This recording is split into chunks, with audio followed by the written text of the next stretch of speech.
আসসালামু আলাইকুম রহমতুল্লাহি বারাকাতু। প্রিয় বন্ধুরা, ১৯তম শিক্ষক নিবন্ধন বা ১৯তম শিক্ষক নিয়োগ পরীক্ষা খুব শীঘ্রই চলে আসতেছে।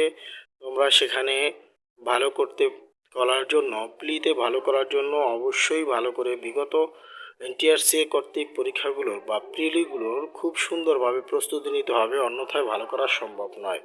তো আজকে নিয়ে আসলাম বাংলা সপ্তম কলেজ সমপর্যায় নিবন্ধন প্রিলিমিনারি।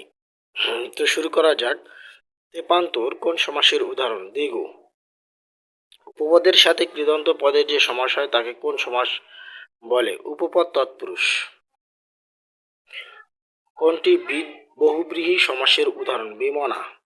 হাতি শব্দের সমার্থক নয় কোনটি? উরক। কোরক সমার্থক শব্দ কোনটি? কুরি। বিরাম চিহ্ন ব্যবহৃত হয় না বক্তার মেজাজকে স্পষ্ট করতে। গৌরচন্দ্রিকা বাগধারাটি কোন অর্থে ব্যবহৃত হয়? ভূমিকা। মেঘ শব্দের সমার্থক শব্দ কোনটি? বারিত। সোম শব্দের অর্থ কি? বিধু। নিচের কোন বাক্যটি শুদ্ধ? সমুদয় পক্ষী নির্বাধে। প্রত্যক্ষ কোনো বস্তুর সাথে পরোক্ষ কোনো বস্তুর তুলনা করলে প্রত্যক্ষ বস্তুটিকে বলা হয় উপমেয়। কাঁচা মিঠা এর সঠিক ব্যাসবাক্য কোনটি? যা কাঁচা তাই মিঠা। সমাস নিষ্পন্ন পদকে কি বলে? সমস্ত পদ। একটি পত্রের প্রধান অংশ কয়টি? দুইটি। বাংলা ভাষা কোন মূল ভাষার অন্তর্গত? ইন্দো ইউরোপীয়।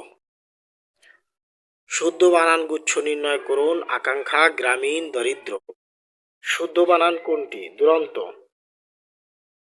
বিদ্বান মূর্খ অপেক্ষা শ্রেষ্ঠতর বাক্যটির শুদ্ধ রূপ কোনটি? বিদ্বান মূর্খ অপেক্ষা শ্রেষ্ঠ। স্বেচ্ছাচারী ব্যক্তি কোন বাগধারা দিয়ে বোঝানো হয়েছে? ধর্মের সার। কোনটি সাধুরীতির শব্দ? জ্যোৎস্না। একাধিক স্বাধীন বাক্যকে একটি বাক্যে লিখলে সেগুলোর মাঝখানে কোন চিহ্ন বসে? সেমিকোলন।